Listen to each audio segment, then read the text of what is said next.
क्या भारत और पाकिस्तान के बीच एक जंग और हो सकती है? आइए जानते हैं। और ऐसा मैंने क्यों कहा, आज के शो में ये भी बताते हैं, क्योंकि अमेरिकी राष्ट्रपति डोनाल्ड ट्रंप के एक बयान ने बड़ी चिंता खड़ी कर दी है। आज के शो में बात करेंगे राहुल गांधी और प्रियंका गांधी का नाम लेकर के शशि थरूर ने कौन सा निशाना साधा, और अंत में बात करेंगे ओवैसी ने वक्फ संपत्ति को लेकर के एक मांग की जिसे सुप्रीम कोर्ट ने मंजूरी दे दी, तो उस पर भी बात करेंगे। खबरों का सिलसिला शुरू करते हैं। नमस्कार, मेरा नाम है अंश कपूर और आप देख रहे हैं समय इंडिया एट 9। सबसे पहले बात करते हैं, क्या भारत और पाकिस्तान के बीच एक और जंग होने वाली है? अमेरिकी राष्ट्रपति डोनाल्ड ट्रंप के एक बयान ने परमाणु हथियार की दौर को लेकर के बड़ी चिंता खड़ी कर दी है।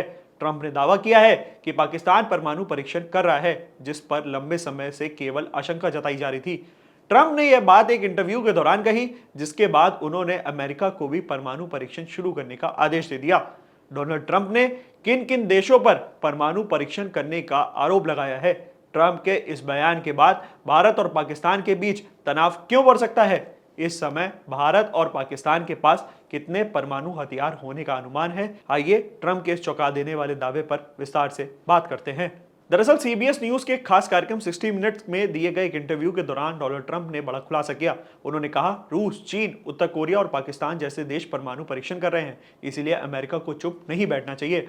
ट्रंप ने जोर देकर के कहा कि अमेरिका एकमात्र ऐसा देश नहीं हो सकता जो अपने विशाल परमाणु भंडार के बावजूद परीक्षण ना करे। उन्होंने कहा, जैसे दूसरे देश कर रहे हैं उसी तरह हमें भी परमाणु परीक्षण करना चाहिए। जब एंकर ने सवाल करा, नॉर्थ कोरिया के परीक्षण पर सवाल करा, तो ट्रंप ने जवाब दिया कि रूस और चीन भी परीक्षण कर रहे हैं, लेकिन वे इसे अंडरग्राउंड करते हैं, इसके बारे में बात नहीं करते। उन्होंने साफ तौर पर कहा कि निश्चित तौर पर उत्तर कोरिया टेस्ट कर रहा है, पाकिस्तान न्यूक्लियर टेस्ट भी कर रहा है साथ में। ट्रंप के इस बयान से ठीक पहले उन्होंने अमेरिकी अधिकारियों को तत्काल परमाणु परीक्षण कार्यक्रम शुरू करने का आदेश भी दे दिया था। आपको बता दें, यह आदेश उन्होंने दक्षिण कोरिया में चीन के राष्ट्रपति शी जिनपिंग से मुलाकात के कुछ समय पहले दिया था। ट्रंप का कहना है कि जब बाकी शक्तिशाली देश चुपचाप परीक्षण कर रहे हैं तो अमेरिका पीछे नहीं रह सकता। ट्रंप के इस बयान से भारत और पाकिस्तान के बीच तनाव बढ़ सकता है। आपको हम बताते हैं ऐसा क्यों। क्योंकि इस क्षेत्र में नई परमाणु हथियार की दौड़ शुरू हो सकती है। SIPRI की रिपोर्ट के अनुसार अनुमान है कि भारत के पास इस समय करीब 180 परमाणु हथियार यानी कि न्यूक्लियर वॉरहेड है, जबकि पाकिस्तान के पास करीब 170 परमाणु हथियार हो सकते हैं। दूसरी तरफ चीन और परमाणु प्रोजेक्ट को तेजी से बढ़ा रहा है और उसके पास लगभग 600 परमाणु हथियार होने का अनुमान माना जा रहा है। डोनाल्ड ट्रंप का यह दावा है कि पाकिस्तान परमाणु परीक्षण कर रहा है, दक्षिण एशिया के लिए यह एक बड़ी चिंता का विषय बन सकता है। इस खुलासे ने न केवल अमेरिका को अपने परमाणु प्रोजेक्ट को फिर से शुरू करने के लिए मजबूर कर दिया है, बल्कि इसे भारत और पाकिस्तान के बीच परमाणु तनाव को लेकर के भी चिंता में बढ़ा दिया है। अब यह देखना होगा कि इस दावे के बाद भारत अपनी नो फर्स्ट यूज की नीति को बनाए रखता है या फिर नहीं। अब बात करते हैं राहुल गांधी और प्रियंका गांधी का नाम लेकर के थरूर ने क्या निशाना साधा। कांग्रेस के वरिष्ठ नेता और सांसद शशि थरूर ने एक बार फिर देश की राजनीति में फैले वंशवाद पर तीखा हमला बोला है।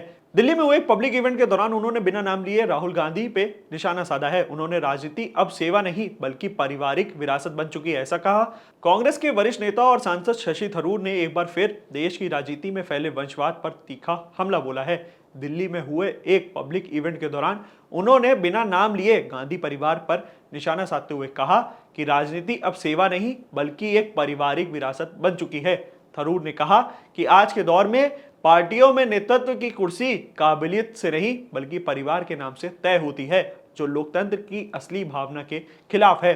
आपको बता दें, थरूर ने अपने बयान में यह भी कहा है कि भारत जैसे लोकतांत्रिक देश में अगर सत्ता केवल एक ही परिवार या गिने चुने लोगों के बीच होता है तो उसे लोकतंत्र कमजोर करेगा।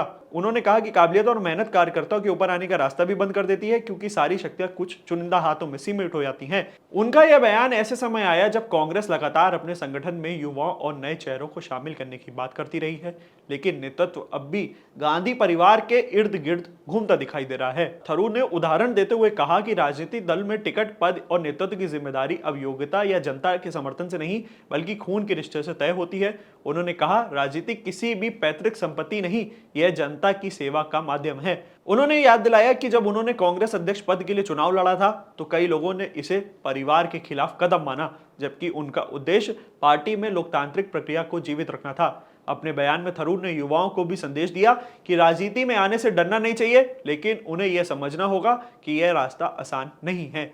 उन्होंने कहा, अगर आप वंशवाद को स्वीकार करते हैं तो आने वाली पीढ़ी राजनीति को एक बंद दरवाजे की तरह देखेगी, जिससे बाहर से प्रवेश करना लगभग असंभव होगा।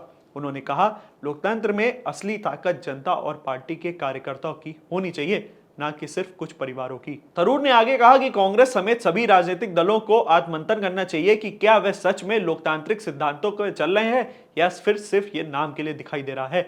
उन्होंने यह भी कहा कि किसी भी पार्टी का भविष्य तभी सुरक्षित है जब तक उसके अंदर लोकतंत्र जिंदा हो, यानी नेता चुनने से लेकर के नीतियां तय करने तक सब कुछ पारदर्शी और चर्चा में होना चाहिए। उनका यह बयान कांग्रेस के भीतर एक नई बहस छोड़ सकता है, खासकर तब जब पार्टी राहुल गांधी और प्रियंका गांधी के भविष्य को लेकर दोबारा रणनीति बना रही हो। थरूर का यह खुला बयान न सिर्फ कांग्रेस के लिए आत्मचिंतन का विषय है, बल्कि पूरे राजनीतिक वर्ग में यह संदेश देता है कि लोकतंत्र में वंशवाद की जगह नहीं होनी चाहिए। अब बात करते हैं ओवैसी ने वक्फ संपत्तियों को लेकर के क्या मांग आगे रखी, जिससे सुप्रीम कोर्ट ने मंजूरी दे दी। एआईएमआईएम के प्रमुख असदुद्दीन ओवैसी ने सुप्रीम कोर्ट में एक याचिका दायर की है, जिसमें वक्फ संपत्ति के पंजीकरण के लिए समय सीमा को बढ़ाने की मांग की गई है। ओवैसी का कहना है कि केंद्र सरकार ने वक्फ संपत्तियों की डिजिटल रजिस्ट्री के लिए बहुत समय नहीं दिया, जिससे देश भर की हजारों संपत्तियों का पंजीकरण अधूरा रह गया है और इसका यह खतरा मंडरा रहा है। याचिका में कहा गया है कि वक्फ बाय यूजर यानी वह संपत्तियां जो वर्षों से धार्मिक या सामाजिक उपयोग में है, उन्हें भी रजिस्टर करने की प्रक्रिया में समय की जरूरत है।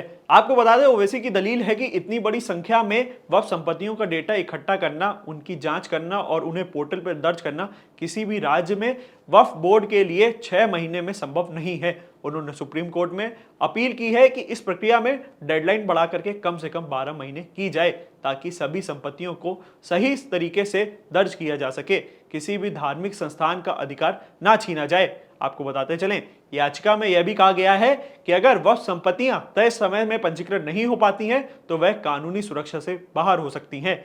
ऐसे में ना सिर्फ धार्मिक संस्थान को नुकसान होगा, बल्कि जमीनी विवाद और कब्जे में आने वाले मामले बढ़ सकते हैं।